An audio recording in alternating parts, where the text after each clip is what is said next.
Happy holidays, everybody. Happy holidays, Tom. Happy holidays, Tim. The holidays is a season where we all love each other and everything. But then what happens is we buy each other gifts. Yeah, consume. And I know where you guys are buying your gifts this year. You can't fool me. You're buying them from Amazon. Mm-hmm. It's cool. It's fine. We all love Amazon. Did you know you could support the show by using Amazon, our Amazon link? I didn't, Tim. tcgte.com/Amazon. That'll bring you to the same Amazon you know and love. We get a small kickback from anything you buy at no cost to you. We'd really appreciate it, and we thank anybody that does do their shopping through there. Some people do. So, yeah, enjoy your holidays, and tcgte.com/Amazon. Do it today.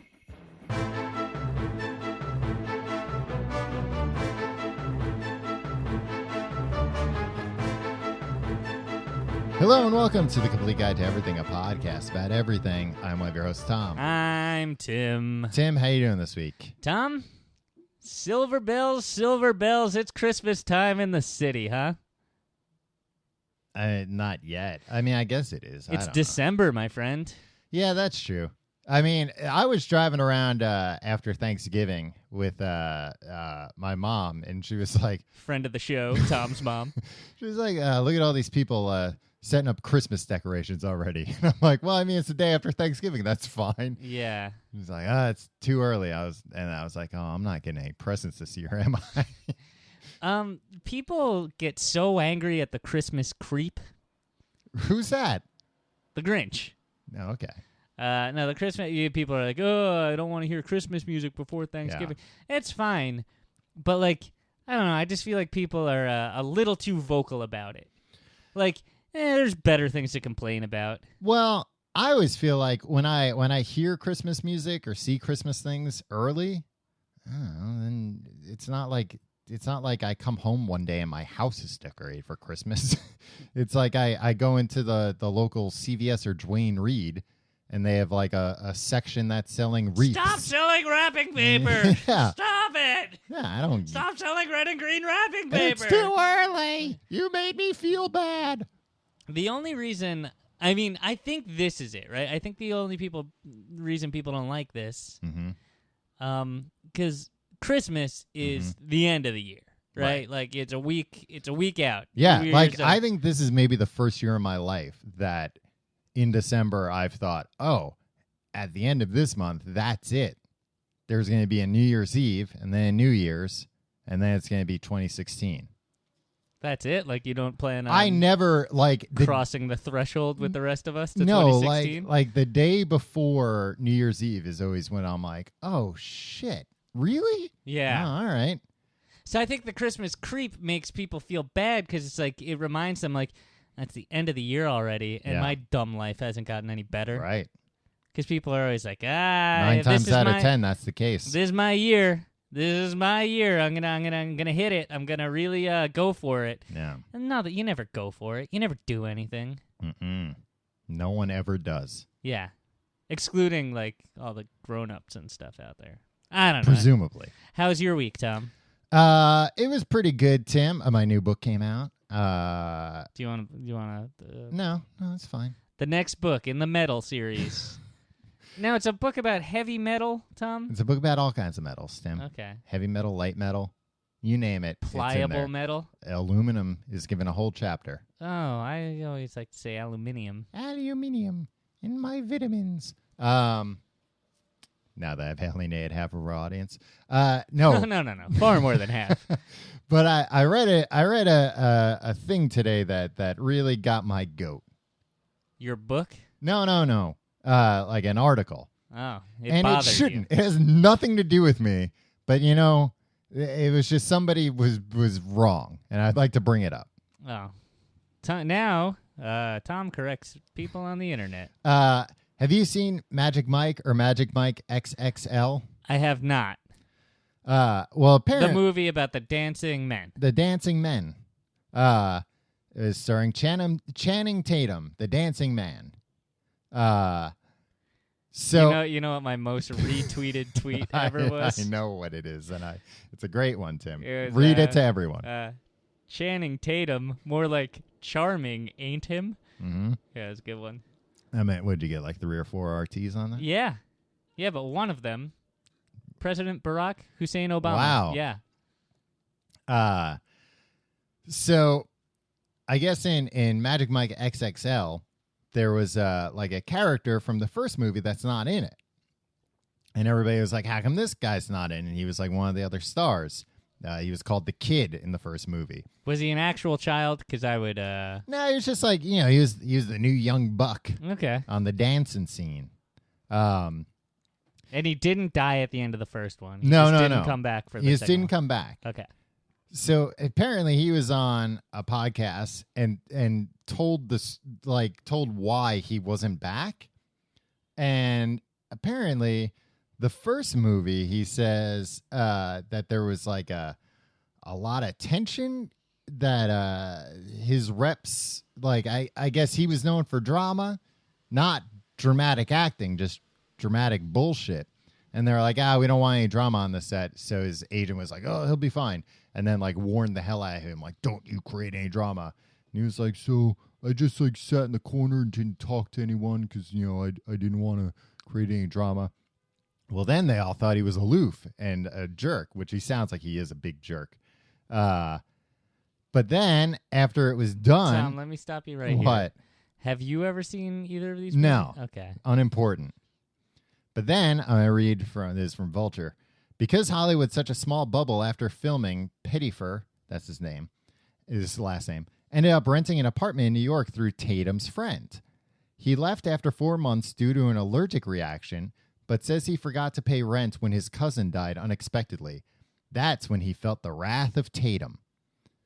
I all of a sudden got a very negative email from Channing, rightfully so, saying, don't... Carol Channing?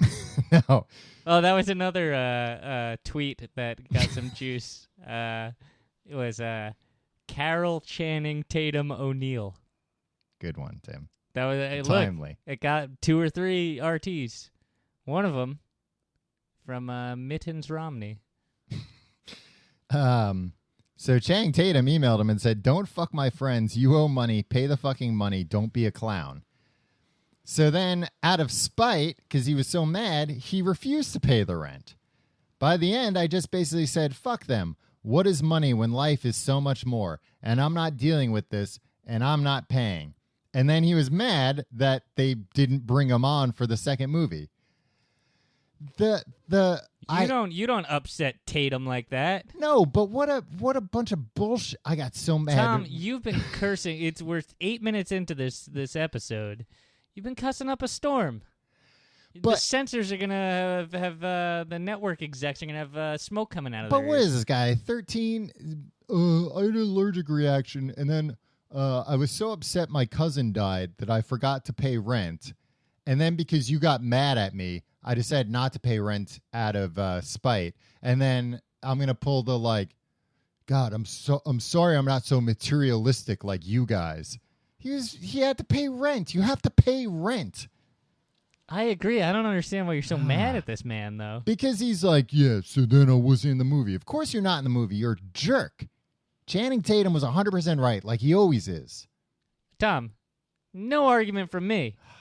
Channing Tatum, more like charming, ain't him? Yeah, right? Yeah. That's my official stance. So you know me. I agree. Channing Tatum can do no wrong. But this guy's tried to make Channing Tatum out to be like, yeah, he was a real jerk about me stiffing my friend on rent. Tom, he thought he was going to take down Tatum. Why were you even reading this article in the first place? What I do this sometimes. I read news items. Yeah, that are about things you have no interest in. Yeah, or and not even like, let's see what's going on in Syria. I don't know anything about Syria. Yeah. I'm going to read a Times article. Not that. Like, I'll be like, yeah, let me read about Star Trek Into Darkness, why Star Trek fans were unhappy with it, even though I've never seen 1 minute of anything Star Trek ever. Yeah. I'll read a 500-word article about it. Well, they got that new Star Trek coming out, Star Trek 7. Yeah, with Harrison Ford. with Harrison Ford as Captain Kirk, Can you returning to reprise his role. let me just say this. I saw a million GD headlines yesterday. Yeah. Like, guys, Harrison Ford saw Star Wars The Force Awakens, and he said it's awesome. Yeah, he's in it. He's doing press for it right now. It comes out in 2 weeks. He's got points on it. Yeah. Well, More what kind money of points? he makes some good points in it. Nice. He's like, Political points? No, just like, He's like, oh, yeah. I mean, you have to admit it, that asparagus is better broiled than boiled. broiled and boiled. That he's been saying it forever. But never in a Star Trek movie. Well, in the special edition, they put it swapped back them. in, They yeah. said it was boiled and not broiled. And I'm sure that got everybody up in a tizzy. Yeah. So I urge you, Tom. Mm-hmm. This Don't cast this man in your movie. What is his name? You don't even know his name. Pettifor. Well, because you know what, Tim? I don't want to give him any more publicity. Alex Pettifor. All right. Do you have a charming anum for Alex Pettifor? He sounds petty for more like petty for not paying the rent because Yeah. Channing Tatum was mean to him. Well, what about Alex Pettifor? You couldn't get a petty for anything out of him.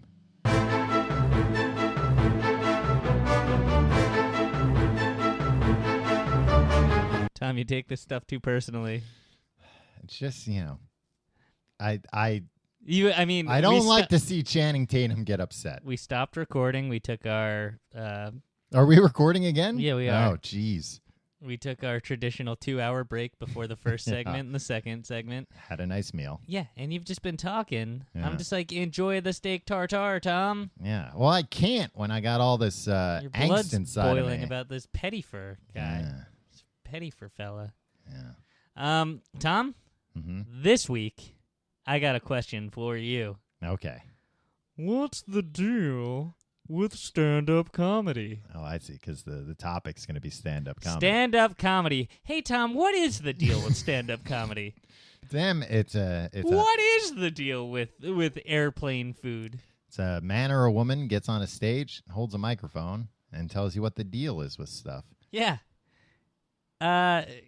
Drop in all sorts of knowledge. Mm-hmm. Tom? Sometimes personal experience. Sometimes absurdist humor. Mm-hmm. Most of the time just common sense, right? How do you feel about this? Like, now it's like, oh, well, stand-up comedians are the truth tellers of society. Who says that? I don't know, like sociologists or something. What? Tim, you don't know he's a sociologist. I hang with a lot of I hang with a lot of doctors, Tom. No, I don't think they're necessarily truth tellers, but I think a lot of time, I think some of the best stand-ups nowadays, the reason why they're so popular is because they're able to succinctly express ideas that a lot of people have, or Right. not even ideas, like just feelings, thoughts, Right. emotions. I second that emotion, Tom. Thank is you. what the audience says. If you're Tom, have you ever done stand-up comedy? I have not. I'm a coward. Yeah, right. Mm-hmm. You talking to this thing? You look, Tom. You just did 5 minutes on this Pettifor fella. Yeah. You know, you hone that. You go to a few open mics. Before you know it, you got your own Comedy Central half hour. Let me ask you guys, what's the deal with this Alex Pettifor? And then everybody's like, "Oh no, he went there. Yeah, I can't believe he's gonna take down Pettifor once and for all." Yeah. Ask what? Tell us why he didn't pay his rent. They know the bit. Yeah, and they just want to hear it. Yeah, that's comforting. Yeah. Sorry, Tom. I'm working. Are you multitasking? I'm working the board right now. Uh-huh. I'm trying to have my notes and record on the same computer. That's a bridge too far, Tim. It is a bridge too far. Technology hasn't advanced to the point where you could do both those things at once. Okay, here's what got me thinking. All right. Well, no. Let's start at the beginning, Tom. Okay. You're a stand-up comedy fan? Yes. I'm a stand-up comedy fan. Who isn't? Everybody likes stand-up But comedy. when you were a kid, like when I was a kid, I would watch Stand Up Spotlight on VH1, hosted by Rosie O'Donnell. Well, I mean, we grew up during the now famous amongst comedians era where cable TV was like, shit, we don't have enough things to put on. What's something cheap? They're like, well, let's go to the Ha Ha Factory and tape stand-ups, and we'll put stand-up comedy Evening on. at the Improv on A&E. I mean, Comedy Central was all just like stand-up for Richard Jenny. Lots of Richard Jenny. Yeah. HBO specials. Yeah.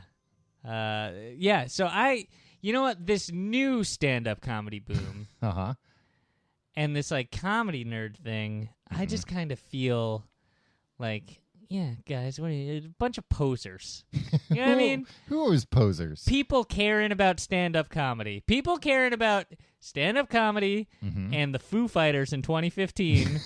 All a bunch of posers, and I'm sick of them. Wow, that's quite a stance to take. They can go screw.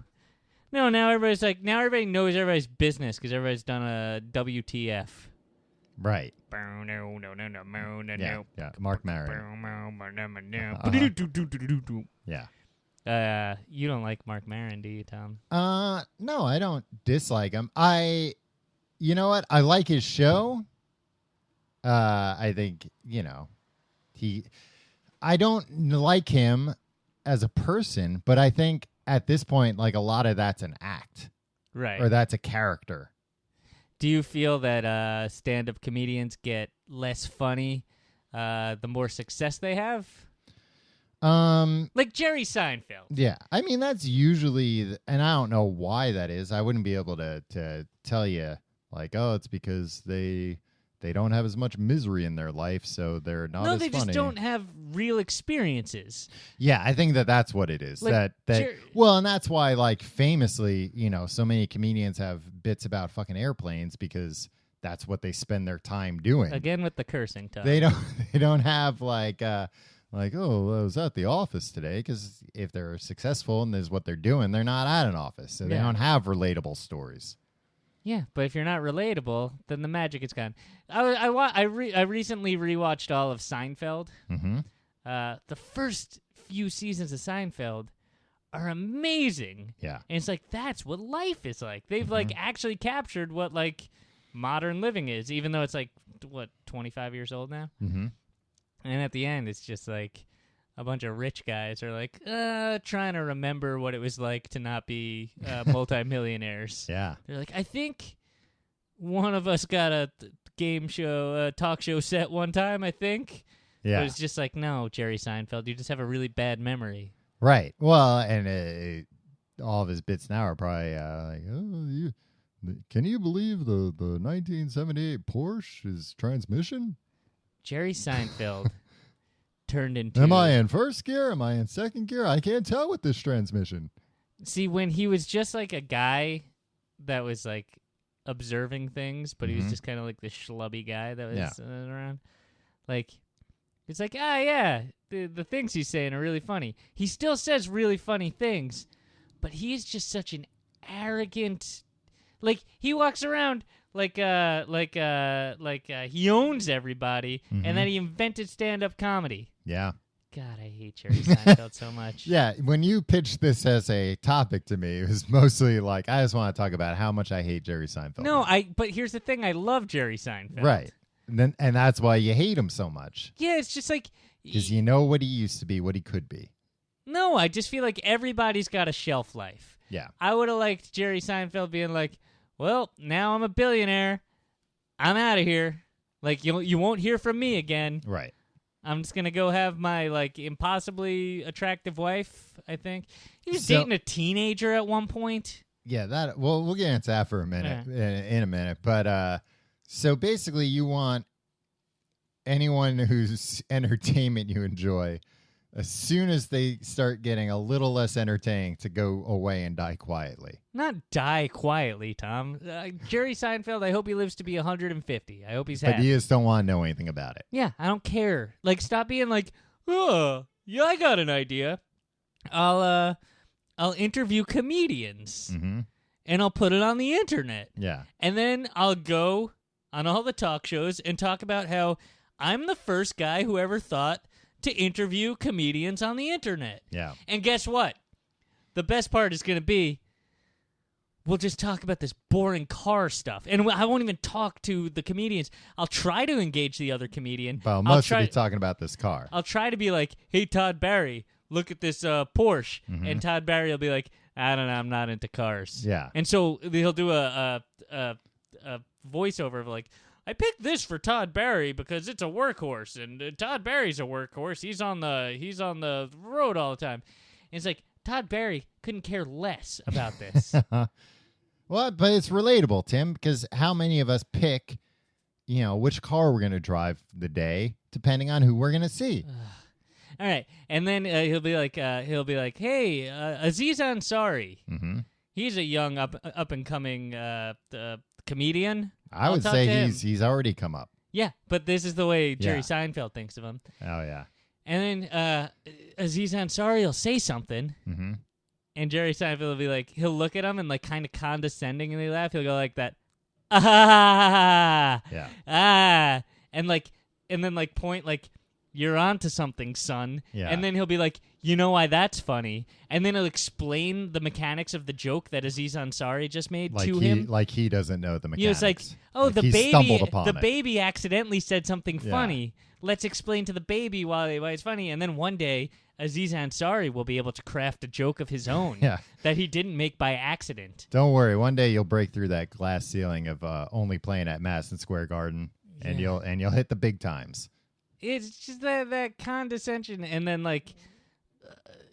then the rest of it is just like, I noticed you're drinking your coffee like this. How come? Whatever happened to people drinking their coffee with two hands instead of one hand? Yeah, it's crazy.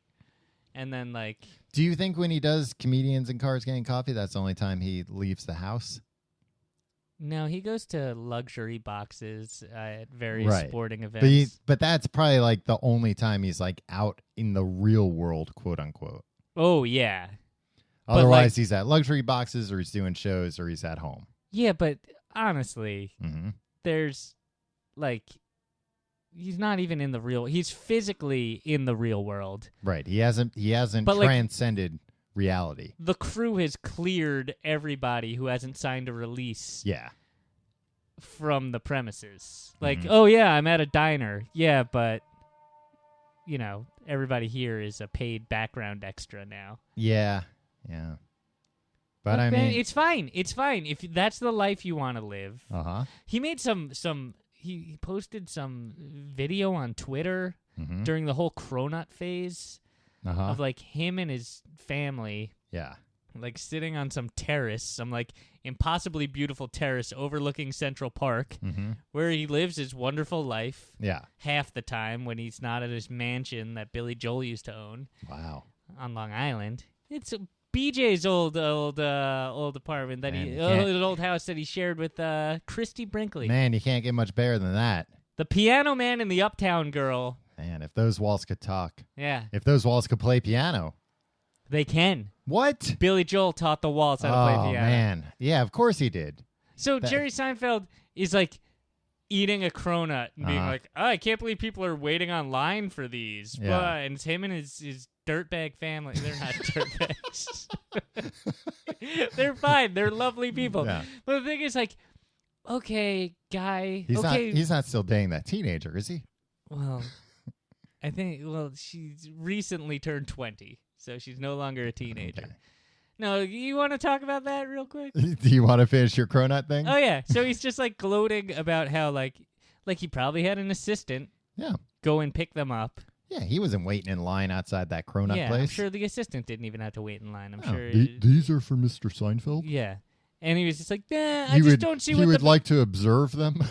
Yeah, exactly. And, he tried to do, a bit of, people are waiting online for this. It's just a donut that's puffy. It's oh, he didn't do is it a donut? Is it a crawler? Yeah, I don't know. I don't know what it was because I was, I saw red. Yeah. I saw nothing but red. It's that's fine if you wait in line for it and that's how you experience it, or if you're too good for it. But don't just be some man up in his castle that's I'll send for the things the commoners are talking about, and then ridicule them for liking it. Yeah. Just don't do that. You don't have to do anything ever again. You got money. It's working for you. You're great. You seem to hate all humanity. I think that's really what it boils down to, that he just seems to have so much contempt for everybody. Yeah. And that's why it's like, all right, if you're going to be, you're not old enough to be this bitter. And like, you did not get screwed out of anything. Like, you did your comedy, you were loved and respected for it and got paid millions of dollars, but somehow you're still kind of like, you bastards. Yeah. I mean, he seemingly hates being famous. Like, if somebody asks him for like an autograph, he's like, well. And that's fine. Mm-hmm. I understand that. But like, you were the guy that went into entertainment and like, you made tons and tons of money off this. And like, that's the deal. Yeah. That's the deal with being famous, Jerry. Yeah, you have to be nice to the people that made you a millionaire. You don't even have to be nice to them. You just have to, like, know that people are going to recognize you. Yeah. If you go to a Mets game or whatever. Ask things of you. Although I do still enjoy how he does not suffer fools. Like even he's doing a residency at the Beacon Theater. Mm-hmm. So they had a press conference. Yeah. That they to explain announced what this. the deal with it was. Yeah, it was the press release was, what's the deal with Jerry Seinfeld's residency at the Beacon Theater? Mm-hmm. And it said, we'll find out. Come to the Beacon Theater at this day and time. Mm-hmm. And the reporters were like, well, this is great. Yeah, this tells us most of what we have to know. So they went there, and somebody asked, and they were asking him questions, and he was just acting like he didn't want to be there. And he probably didn't want to be there. Like, I understand him being like, you know what? Why don't we just book these shows? We don't need to announce it. This is more for the executives at Madison Square Garden who owns the Beacon Theater. Like, he doesn't care. Like, yeah, but I'm sure if he cared enough, he could be like, oh, and I'm not going to do a press conference. We don't need to do a press conference for it. Yeah, that's true. So anyway, so they were, like, at one point he said, like, oh, yeah, I was inspired by Billy Joel, who's another Long Island guy, and he's doing the residency at Madison Square Garden. I thought it'd be a good idea. And I have his old house. Yeah. And somebody, a reporter asked, like, do you feel some sort of competition with Billy Joel? And he just, like, it wasn't even, like, rude or anything. He just went, no, I don't. It just, like, made it clear that, like, what a dumb question. Yeah. And, like, yeah, no, of course not. No. And I like that about him. Right. Where, like, he's like, no, I'm not going to, like, even play to this, like, weird narrative of, like, oh, I did this. But maybe that person was asking just because, like, oh, this will be a nice setup for him to joke. The comedian. That's the other the thing. Funny man. He feels it feels to me like he's just not a guy who likes fun. Yeah, because he could have been like, he could have said, oh, that's a stupid question. Why would I? Yeah. Oh, yeah, I'm gonna do this to him, and that would have been fun. Everybody would have had a big laugh. Yeah. But no. Jerry Seinfeld had to be literal about it. Yeah. I don't know. I don't hate Jerry Seinfeld that much. I still think the show Seinfeld is the best sitcom that's ever been made. Even better than 2.5 Men. No. Even better than Anger Management. No, it's not true. Have you ever seen a minute of Anger Management? No. What is that show? I don't know. It's on FX, though, which doesn't have any other shows like that, but it's on there. Did they make those 100 episodes? I think so. They, like, popped them out in a year or something. Yeah, I think they showed them all in the middle of the night over, like, 3 weeks. And we're like, all right, bye, everybody. I do catch a few minutes of 2.5 Men every week, though. Because it's on a rerun in syndication. Yeah, it's on syndication before The Flash and before Arrow. So I always catch like the end of it, which is always when they're like pulling all the jokes together that I don't really get. Oh yeah, it's always when like one of them saying to the other one like, "Oh yeah, I drove my car there," and then everybody laughs because they're like, "Oh, we know what happened to the car earlier," and Charlie Sheen's just like, "Ooh." Well, you can't get mad. I don't get mad. I'm just kind of. I thought this was a Pettifor situation. Where Tim, no. The only Pettifor situation is between me, the people of America, Channing Tatum against Alex Pettifor. Look, and I love Jerry Seinfeld. I know he's listening. I know he's a big fan of our show. He thinks we're very funny and influential to him. Yeah. Well, if he's listening, would you like to say anything about the time he dated a teenager when he was about our age? It's just that he did an interview with Playboy, no less. I think he was older. I think he was like 36 or 37. Okay. He's dating a girl in high school. Yeah, she was like 17, I think. And to his credit, he did an interview and he was like, "Can you believe I'm getting away with this?" Yeah. I mean, yeah, to his credit, because it's crazy. Like, there was a little bit of press about it, but for whatever reason, he was given a pass. People were like, oh, it's fine if he's dating a girl in high school. That's not fine. Who else could get away with that? Donald Trump. Yeah. Do you think he got away with it because people were like, I think in 1993, people just had, like, didn't care about that stuff. Yeah. Like, not about, like, perceived inappropriate relationships, age disparities or whatever. But, like, they were just like, I don't know. What do I care about what the sitcom actor's doing? Like, we've come a long way in a negative way in the last 25 years where it's been like, no, we probably know and care too much about the personal lives of but, like, I don't know. That's, as Tom would say, a bridge too far. Hey, Patreon people, a couple dates for this month, December 2015. We're going to do our Google Hangout on December 12th. That's a Saturday. Saturday. And on December 16th, a mere 4 days later, we're going to do the live stream for the $10 plus people. Live stream.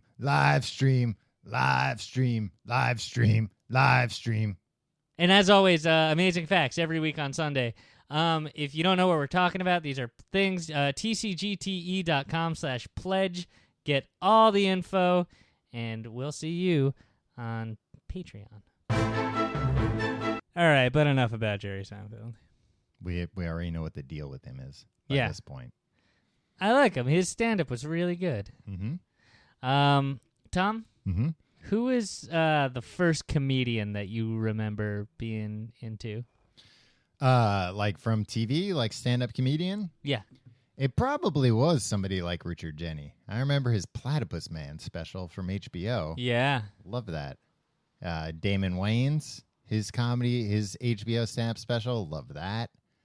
Yeah, those are probably like the earliest ones where it's like I watch the specials over and over again. Yeah. VH1 screwed me, man. How so? Because when I was young, when I was like 6 or 7, on like Saturday nights, they would play, like every Saturday night or Friday night, they would play like one of 2 or 3 Gallagher specials. Yeah, VH1 had some deal with Gallagher. Yeah. Right? Gallagher was on VH1 all the time. And so when I was like 6 or 7, like he was a crazy guy stomping around. Yeah. Like he had big props. Like he Huge had this props. one thing where like it was like a large couch. Yeah, and he'd jump on it. And he would jump on it, and then he would like go into the cushions, and he'd pull out a quarter that was like huge, and like I think there was a condom joke in there that I didn't understand at the time. But it really captured your imagination. Yeah, and he smashed the hell out of all those watermelons. Yep. Yeah, what's not to love? Mm-hmm. A lot's not to love about Gallagher. Yeah, he's a pretty awful person. Yeah. But I feel like Gallagher, much like Weird Al, is like a child's bridge into like cooler stuff, right? Not that Weird Al. All right, maybe not Weird Al. The Weird Al thing doesn't hold up. No, Weird Al is just he's not a stand-up, but he's one of those guys that works on a bunch of different levels. So when you're a kid, you're like, this is so silly. I love this. And then when you're older, you're like, this is actually really clever. Yeah. Sometimes. I love Weird Al. I'm not gonna look. I've already taken down Jerry Seinfeld. Yeah. I've already ended Jerry Seinfeld's career tonight. Yeah, jeez, Tim. Don't take down all your heroes. God, I love Weird Al. Weird Al he's doing the right thing. But we're talking about Gallagher. I met Gallagher. Weird Al once, and he was very nice to me. What were the circumstances? Wouldn't you like to know? I would like to know. It was at that secret Foo Fighter show in Ah. L.A. Oh, in Los Angeles. Yeah, it was all the celebs were there. Me, Weird Al, Weird Al's wife. Victoria Jackson. Victoria Jackson was not there. She was his girlfriend in the movie UHF. I assumed he married her in real No, life. no, no. Oh, no. It was a completely different woman. Oh, okay. Phew. Yeah. Dodged a bullet on that one, Al. Mm-hmm. Were you ever into, like, Mm-hmm. Bill Hicks? No. Me neither. Yeah. Have you ever listened to Bill Hicks? Mm-mm. This is going to be sacrilege. People are going to get so mad. People love Bill Hicks. I've just never really seen much of it. I like Bill Hicks. I agree with his politics. Mm-hmm. I don't think it's very funny. I don't want to say anything, but... Did you ever watch George Carlin? Yeah, I've always loved... My dad, big into George Carlin. So, like, remember when George Carlin, like, his real early stuff, Mm-hmm. like, when it was just, like, fun wordplay? Yeah. Like, my dad would show me A that lot of stuff. one-liners. Yeah. Yeah. But, it was before he became, like, super cynical Right. and, like, kind of filthy and just, like...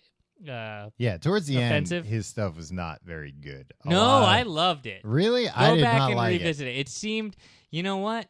A lot of it was just very crass. It was like, you ever fought? Yeah, I like that. Tom. Well, I mean, that's actually a pretty yeah, good joke. Tom, Huh? I've seen you applaud that kind of joke. I've applauded farts, Tim. I won't deny it. Yeah. It's weird because, like, you always, like, people are always trying to turn you on to stuff that was a little before your time, right? Mhm. And I feel like stand-up comedy evolves so quickly, like, Yeah. it's very much of the time, right? Yeah. So, like, people are like, oh, Lenny Bruce. Oh, he was saying some stuff. I tried to listen to Lenny Bruce a couple times. Yeah. Most boring thing that I've ever heard. Yeah. It's like, I'm sure this must have been shocking Yeah, at the time. the time, but I don't care. I grew up on, I don't know, X-rated films. What? Yeah, that's what I watched. Wow, that's... I'm surprised you didn't grow up more screwed up then. No, I wasn't even allowed to watch R-rated films. Yeah. PG-13 was negotiable sometimes. If there weren't boobs in it. Or Yeah, butts. what happened? All the ratings got real You weird. used to be able to put boobs and butts in PG-13 movies. I don't think you can really do that anymore. No, you definitely can't. And I still think that, like they said, the new Star Wars PG-13. I'm like, great, we're going to see some boobs and butts in it, finally. It's PG-13? Yeah. Good, But now it's just like... I had a family member with kids. Yeah. Extended family at Thanksgiving. Mm-hmm. I was like, yeah, they still haven't rated this Star Wars movie. Yeah. It still says not yet rated. Yeah. My little kid, like my 8-year-old's obsessed with Star Wars. I don't know if I could tell him I'm going to bring him to this movie. I was like, yeah. how dumb do you think these people are that they'd be like, you know what? No, let's lock all the kids out of this. You can't bring your kids to this movie. NC-17. Yeah. Hard R at the easiest. Yeah. Yeah. No, it's PG-13, but they'll rate things PG-13 now for like intensity, like intense scenes. Movies Grow are the up. least of it. Yeah. There's no blood in Star Wars movies ever. People are getting shot with lasers. They immediately cauterize the wound. They're fine. Everybody cool it. Yeah, and if somebody gets their hand cut off, they get a cool robot hand, so it's fine. Everybody's always getting their dang hands cut off in these movies, Yeah. aren't they? Put some boobs and butts in it. So then at least people can be like, well, I understand why it's PG-13. At least I got to see some boobs and I butts. don't think you can do that, Tom. I think that makes it R. That's ridiculous. Who cares? You can watch whatever movie you want. Yeah, but I want to go. I want to. I want to see it around 13-year-olds. Yeah, I want to cheer with them. Like, yay, a butt. Yeah, a theater full of adults rarely cheer. Yeah, or for it boobs doesn't or get butts. it doesn't get the same reaction. Yeah. It's a No. Yeah, I'm always in the theater going like, ooh, and Just nobody whenever else anybody does can- it. I went through a phase. I don't know why, Uh-huh. but my girlfriend loved this phase of mine, where whenever anybody would kiss in a movie or on a television show, I'd just yell, "Kissers!" Okay. Like, "Ooh, kissers!" yeah. But it was like 6 months of there's when you do that for every kiss you see. Yeah. in Yeah. You realize just how many kisses there There's are. a lot of kisses. I'm an annoying man.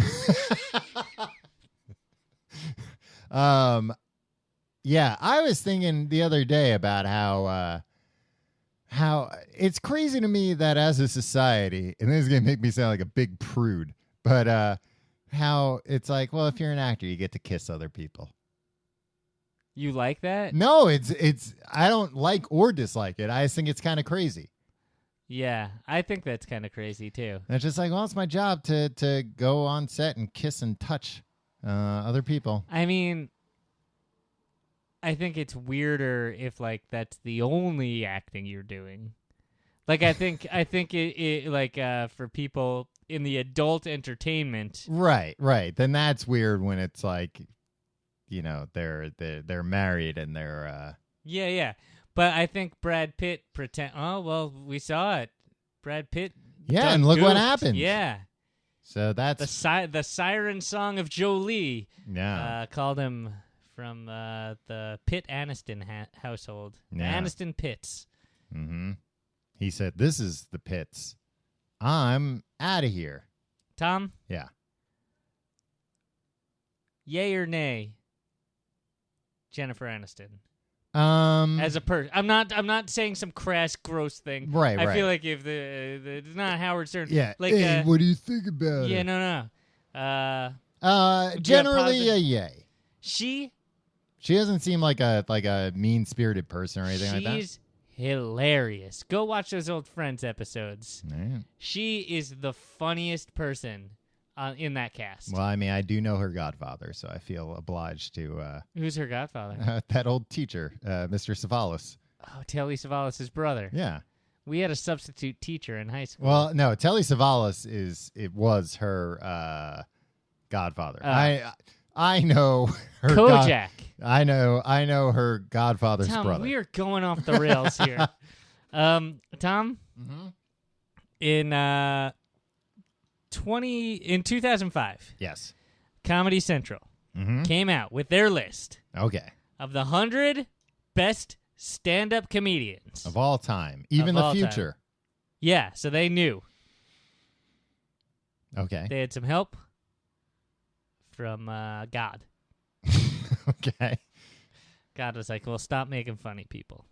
So now that's why. Or he's like, I'm gonna make some more, but here I'll are tell their you who names. they Yeah. Ahead of Where do you think in 2005 are. Mm-hmm. Louis C.K. appears on this list? Oh, probably way down if he's on it at all.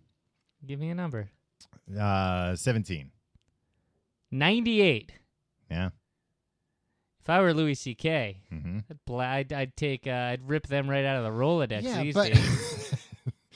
but Tim, that's the way time works. That people aren't always the second they start doing something, they're not number one at it. They have Not to. me. I'm number one at everything. That's why I try so few things, Right. because if I'm not going to be number one at it. Yeah. So what am I the best? I'm best at pie making in Brooklyn, right? I'm the best pie maker in I've Brooklyn. never even heard of you making pie one. Yeah, I make pies all the time. I've won awards. I've won contests. All right. I'd like to see these, but Yeah, I'm really good at Sonic the Hedgehog. Tim, you made me stop talking about Mr. Savalas to talk about this. Okay, sorry. Number And 9. you're not good at Sonic the Hedgehog. You always give me shit for being a Sega kid. Yeah, that doesn't I mean bet you're no good at Sonic the Hedgehog. Sonic the Hedgehog was so much easier than Mario Brothers. Yeah, because if you go slow like a loser. No, you just roll through. You get all those sweet rings. Yeah. Rings. We know. All right, Tim. Coins. Tom, I feel like, all right, you're putting this together. Who's your number one of all time? Of all time? Yeah. And I'm putting it together today, not in 20. You're putting it together Wednesday, December 2nd, 2015. I don't know, because it's hard, because like not my favorite, just all time. Because then you gotta think about like, well, who changed the game, who established things. I don't really know. Dennis Miller. No, without a doubt, Dennis Miller. Dennis Miller would not be. He's on my so list. wry, and his references. It's just like, what is he talking about? That sounds smart. Yeah, I don't think I'd put him on there. Probably Comedy Central put him at 21. Tom. Yeah. Way better than Louis C.K. Again, Tim, that's 10 years old. Although he was like a right-wing lunatic by then. Yeah. 9/11 changed everything, Tom. Yeah. Who would I put at number one? It is a good question. Oh, Tim. I got it. Who? Bill Cosby. Tim, have you heard? Have I heard what?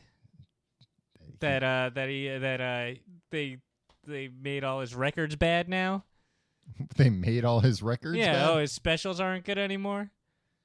I'm not making this argument at all. Yeah. I can't even see a picture of Bill Cosby without like blowing my lid. Yeah. Flipping my lid, as they say, as the kids are saying now. The popular teen slang, flipping your wig. I mean, probably I'll tell you this, because I don't think I'm actually qualified to tell you like who the number one stand-up of all time is. In the Tom Reynolds. In the Tom Reynolds, to me, it would probably be Chris Rock. Yeah. Like those specials, those first two specials he did for HBO, those were like unbelievable how funny they were. Bring the Pain is, to this day, the funniest thing I've ever seen in my whole life. I've never laughed as hard. And I can't even tell you, especially as like a teenager, how many times I watched those things. And especially I think for me, and this is probably the case for you too, where it's like, oh, that guy who's like sometimes in sketches on SNL. Oh, like, yeah. Like it came out of left field. But not left field like, oh, I've never seen this guy before. It's like, no, I couldn't have underestimated anyone more. Yeah. I just remember one of the earliest memories I have of watching Saturday Night Live was he played a character Nat X. On some like a Black Power TV show or something. Everything there was like a public access show. Yeah. It's like, all right, here's what the sketch. can we easily replicate? Yeah, all right, we'll put this guy in a public access show. Yeah. But I remember I was probably like 10, and I was at a party. I remember this. Like it was, when you go to you were a at party. A party? You go to a party with your parents. Okay. And then That like makes a you're little more relegated sense. to the bedroom upstairs. Mm. Like it's like the kids go into the bedroom. Oh, like and the the kids' adults bedroom, are not like yeah. the adults' bedroom. No, Okay. no, like the adults' bedroom. With all the jackets? Yeah, with all the jackets. You try the jackets I on. wish. Yeah. You get a God, lot of coin. I'd like to be invited to one of those parties now where I'm told to stay in the jacket But room. for some reason, it was, I think, just me and my brother. Yeah. And like it was like, well, you should have just left us at home. Yeah. But anyway, no, I don't think my brother was there. We're a couple of blocks from our house. Why don't you just let us no, go home? I think it was just me. I don't know. I don't remember. And Chris Rock came on, and it was the sketch. And I was like, they have a guy with a big afro on this show? Because I didn't know about wigs yet, I guess. Right. And I was like, that's crazy. And then like he was in like one other sketch. Uh-huh. And I was like, did he get a haircut? I think he got a haircut Tim, in between that sketch. That's crazy. And then I was like trying to think of the rehearsal. Like, well, when he rehearsed this sketch earlier tonight or earlier in the week, he had a different haircut. Did that throw off the other actors? Boy, you were a stupid kid, huh? Yeah. I was dumb. I was drunk, Tom. You were drunk. I was hammered. Wow. That's probably why they put you in the coat room. Yeah, exactly. Well, no, I wasn't supposed to be in there. I was supposed to be mingling with everybody. I wandered into the coat room, couldn't figure out how to get out. You're like, Tim, you have to socialize with all the guests. Yeah. Who's your number one? And you can't say Chris Rock because I already took him. Ooh. No. You know what? I always it's not Louis C.K., but like I have a prepared speech to make to Louis C.K. if I ever meet him on the street. And what is it? Oh, I'm not gonna blow it now. Does it involve any kind of theatrics? No, it's just basically like I remember when he was on Conan. Yeah. Like Conan blew my mind when that late night came on. He started hosting it. Like that, like totally shaped my like worldview. That and Letterman, right? Mm-hmm. And Louis C.K. would show up in sketches on there a lot, and also would do stand-up a lot. Yeah. And he was a writer on the show, and like I always liked that guy. Yeah. And like, so like, I was like following his career, and like when Lucky Louie was on HBO, nobody watched it. I loved that show. I watched it, and like I just want to like basically the crux of this is like I kind of like oddly feel proud of you because like you were like my guy. I like watched him come up, and I was like from the beginning like yeah. Sounds like something someone would say right before they murder a celebrity. Yeah, and then I could wear his skin. Yeah. And be Louis C.K., the guy that I admire. Well, and Pootie Tang. That was Chris Rock and Louis C.K. Yeah. Pootie Tang, yeah, it was If that movie came out today, it'd be huge. They wouldn't have fired Louis C.K. from it. Yeah. What was I going to say? About something? Number 1, Bob Hope. Yeah. When he's entertaining the troops. Number 1, Joey Bishop. I don't think I even really know who that is. He was one of those Rat Pack doofs. Ugh, the Rat Pack. Don't get me started. No, I'd like to get you started. Red Buttons? Do you want to talk about Red Buttons No, instead? I don't really know Red Buttons material. Are you going through the list? Bob Hope is number 1? No, Richard Pryor's number 1. I can see that, yeah. I could see that, but that's also of its time. Yeah. Like, I love Richard Pryor. Like, I'd rather kind of, like, watch The Toy than... He's great in The Toy. He's great in The Toy. Well, that's why, like, when you're a successful stand-up guy or whatever, that's kind of why you have to do some bullshit stuff. Because, like, people me and your age, we know him from The Toy. Yeah. And we've seen his stand-up, and it's funny... But it's like, yeah, but the thing I'm nostalgic for is Richard Pryor and The Toy. Yeah. Because that... Do a BuzzFeed list about that, BuzzFeed. Because I can't be like, oh, yeah, Pryor's special in 75. That really changed everything for me. It's like, no, I wasn't around. I didn't watch that, but I watched The Toy. This is on HBO all the time, and it was really funny. Yeah. Okay. Open mic nights. Yeah. That's number 2 on the list. Yeah, just anyone at an open mic night. You want me to go through the list? I wanted to talk about open mic nights, but I'm just curious. Give me the top 3. I'll give you the top 3. Number 1, Richard Pryor. Number 2, Robin Williams. George Carlin. Oh, okay, yeah. Yeah. I mean, I was gonna say if I had to give like a historical of everything, I would have said Carlin or Pryor because they're like the guys. Number 3. The funniest guy. Everybody knows all his famous bits. Andrew Dice Clay. Lenny Bruce. Look, I'm sure Lenny Bruce was important. Yeah. But don't you just know him as like some scumbag? Yeah, you listen to his stuff now and he's just cursing. Okay. Number 4, Joe Rogan. All right. No, not really. It's Woody Allen. I was gonna say, it was a toss-up, but it was a tie. Woody Allen and Joe Rogan. Oh, wow. Yeah. They were like, these guys are just so similar. Oh, you know who my number 1 would be? Who? Joe Rogan? No. It's a dark horse, a little bit. Okay. Because he's done so little actual, like, released stand-up. All right. Norm Macdonald. Yeah. Has never told a joke that has not made me laugh. Yeah. Even when, like, his jokes, like, skew, like, out of my comfort zone politically, or, like, He'll say something a little like, I don't agree with that. Yeah, I don't but- agree with any of this. Yeah. He is a master jokesmith, Oh, yeah. and he's got the delivery of 100 men. I don't know why he doesn't have more specials. Because he does stand up all the time. That's his thing. Tom, Yeah. I'm telling you, he's coming to New York. This is an offline conversation. Okay. He's coming to New York in like a week. Yeah. And it sucks because he only ever does like Caroline's. Yeah. But like, come on. 2 drink minimum. You want to go to this, right? Yeah. All right. We'll talk. We'll talk. Okay. Number 5, Chris Rock. Okay. Number 6, Steve Martin. There's another one where I understand. Mm-hmm. Like, I own all the Steve Martin records. Yeah. His stand-up records. And I love Steve Martin. Steve Martin's and his book, Born Standing Up, about his stand-up Yeah. life. One of my favorite books of all time. But it's also like, it just seems like we've iterated on that a million times.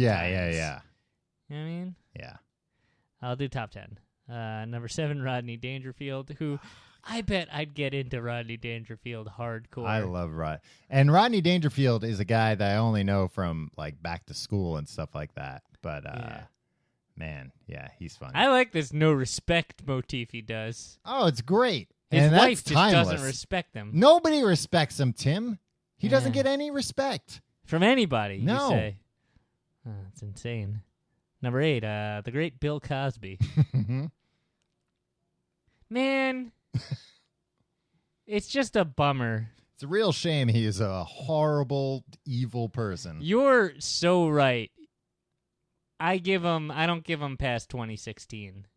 To live. I think it's just going to be like, and Bill It's gotta Cosby. be too stressful. He's a super old guy, and everybody found out he's a. He's been so stressed he's had to wear sweatpants for the last 25 years. Yeah, who knows? I'm glad. I mean, I'm glad that he's still alive to see his like legend be completely destroyed and diminished. Like, yeah, all those things you did that everybody loved doesn't matter because you were a fucking monster. So stick around for a year or two to watch everything get torn down and everybody hate. Yeah, it's just going to be one of those. And Bill Cosby quietly died today. Yeah. We should, we really ought to do something. We ought to seize the government Yeah. ought to seize his wealth. And he's got to live in a... in a shanty. Oh, no, they should put him in jail. Jail. Yeah, That's jail. what That's they should how- do. Put him in jail. That's Okay. usually what the government does. Number 9, Roseanne Barr. I don't know anything about Roseanne. She seems nice. I don't know. She seems nice. I don't think that's her bit. She's funny. She seems normal. Yeah. Well, and that's how she got her start because she had a unique point of view. Yeah. Numero 10. Mhm. Oh. Eddie Murphy. Murphy. Yeah. Another dude who doesn't really. You know what? What was it? Raw? What was the second one? Delirious. There's That was- Delirious than Raw, I believe. Yeah. Raw was the one with the.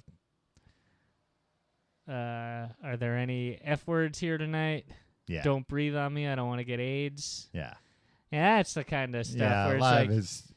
all right. Well, and yeah, a lot of that stand up too. You can look back and be like, oh, that's why he became such a weird guy. Like Yeah. these are the ideas that germinated into him being a weirdo. Yeah. How come? Where's Joan Rivers on that list, Tim? Joan Rivers. And where's what's his name that we love? That we saw with Joan Rivers. Oh, Don Rickles. Yeah, where's Don Rickles in this thing, Tim? I think if you're asking me, well, also I bought a Don Rickles record. I bought "Hello Dummy." Someone on the street was selling 2 records. Some Steely Dan, probably Pretzel Logic or whatever, Okay. and Don Rickles' "Hello Dummy." It was just a guy like with 2 records, like, so I'll buy these. I was like, I'll take the Don Rickles, and he was like, don't you want both of these though? Yeah. $10 instead of $5 for one. And I was like, nah, just that. And he was $10 instead of $5. Yeah, well, that's not a deal. well, no, he was just like, don't you just pay me $10 and take this Steely Dan record too. And then he tried You can't do that. You can't be at like a Best Buy and be like, don't you want 2 televisions? You could. It wouldn't work, But especially on a guy like me. But they don't try that at checkout. Like, wouldn't you like to buy another television for the same price?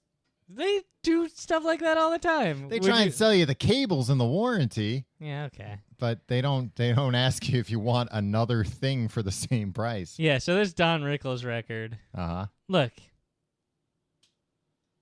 some of it doesn't Age well. Mm-hmm. But it's got great delivery. Yeah. Joan Rivers 44. That's way too low for her. She should have a better spot. Oh, way better spot. Yeah. She should be in the top 10. You think? I think so, especially like influence-wise. Like, I don't necessarily love all of her material, but she was hugely influential. Oh, yeah, definitely. I never realized, because, like, I only knew her in her older, like, more mean-spirited time. Yeah. Like, her earlier days were, like, it was, like, very self-deprecating. Yeah. And, like... That's why she's friends with Don Rickles. Yeah, well, Don Rickles wasn't very self-deprecating. Well, but he deprecated other people. Oh, yeah, that's true. I don't see Don Rickles anywhere on this. This list is bunk. Oh, no, he's number 17. Okay. Just after Ellen DeGeneres, who was a great stand-up. Very funny stand-up. Yeah. Yeah. Tom, I don't know. I went to this. You ever go to open mics? I'm not confident. I don't have high hopes for the future of stand-up comedy. How come? Because too many people are in it now, you think? Or yeah, I feel like nobody's got anything to say. You know what? Like, because everybody is on this. Like, I feel like it almost has to be like they're philosophers and like people like Louis C.K. and like Chris Rock. Like, they have to take in all this information and like this. Because, like, we're all sharing the same bullshit now, right? Mm-hmm. And, like, I don't know. I feel like you can't have your niche. I feel like it's all been done, and everybody's just biting somebody else. Nobody's got... I'm very unfocused here, man. Can you... Can I do something about it? Save me? Well, I mean, you also can't. You can't go on open mic. That's people. You know, a lot of those people. They're just starting out. Tim. Yeah, they're not honed. I feel like I'd be I better. think your whole problem is that you think everybody should be honed from day one. Yeah, they should be at the top of their game. Be the best at something. Be the best. Make the best rhubarb pie in all of Brooklyn the first time you make a pie. And again, I don't think. So. Have you not even made a pie yet? But you're thinking like once you do, it's going to be the best. I made a pie, Tom. It won awards. I'm surprised you didn't hear about it. Well, to be honest, I don't follow many pie awards, and also to be honest, I don't think that that's true. It was on the cover of Pie Times this month. Tim, that's not a magazine. I think you're confusing that with High Times, the famous degenerate smokers. Yeah, pot weed. Yeah, magazine that they go and steal from the stores. I saw Gallagher one time when I was too old to see Gallagher. Yeah, it was only like a few years ago, right? Or not a few, but like 10 years ago. You were an adult. I was an adult. My girlfriend broke up with me, and I was supposed to see Gallagher with her and her whole family. Uh-huh. Like a month before the Gallagher show, she broke up with me. Uh-huh. And were you right away like, what about Gallagher? I mean, a couple days later. And she was just like... it's still cool if I come to Gallagher, right? And like, and I don't know why, but I piled into a car with her parents and her brother and her, and we went and saw... A month after you had broken up. Yeah, she had a new boyfriend, too. Did she bring him to Gallagher? No. She brought me, her old boyfriend. Yeah. We didn't speak the entire month between when she broke up with me and the day that I showed up at her house. Was like, I'm ready to go to Gallagher. You showed up at her house wearing a poncho, ready to go to Gallagher. You guys are going to be sorry. What, you guys don't have ponchos too? I'm not sharing. Was she like, oh, I thought it was assumed that you were No, we discussed it. Well, I discussed it with her dad. Yeah. Well, why go through an intermediary? It's ultimately going to be his decision. And I was like, well, this is going to be great because I had that like nostalgic bug. And also like I didn't fully grasp how far Gallagher had fallen with his like gutter mind humor. And so like I'm sitting there like gritting my teeth and like just like hurting inside, the whole time. And then it's going to be worth it once Gallagher takes the stage. He comes out and just starts telling racist jokes. And the other thing, Gallagher, what a lot of people, this was on Long Island. What a lot of people don't know about Long Island, or Fire Island is just off of Long Island. People know that. But that was for a long time, maybe still, associated with gay culture. Yeah. There's a lot of... in the summertime, a lot of gay people go there. There's like a whole section that... And it was like... And especially like in the 80s and 90s when it was like, all right, well, there's a secluded place where you can go and be yourself. Yeah. And that's where people went. And so it just kind of became known as that. Yeah. But like everybody on Long Island, like I could see, see how the rest of the country thinks that's like, oh, Fire Island is just a haven of homosexual activity. Yeah. No, it's a beautiful beach that tons of people go to. Yeah, if you gay, straight, whatever. Yeah. So Gallagher just kept making references to like the people over there in Fire Island. Yeah. What are you? One of these guys from Fire Island? Because he thought like, oh, New York. Yeah. I mean, we're 10 miles from Fire Island. This is going to be great. Like, but like everybody's like, oh, that place where I go with my family to go to the beach. And also like, oh yeah, there are a lot of gay people that go there. That's fine. Yeah. Like it's 2000, or it was probably the year 2000 at this point. But he's just like, oh, don't confuse me with these Fire Island people. And it's like, this was a mistake. I shouldn't have come here. Where's the couch? Yeah, I should have known that it was at the Westbury Music Fair. Like, Not that enough couch room wouldn't for the have couch. fit on the stage. Same place we saw Don Rickles and Joan Rivers. Yeah. And then Don Rickles sang a song.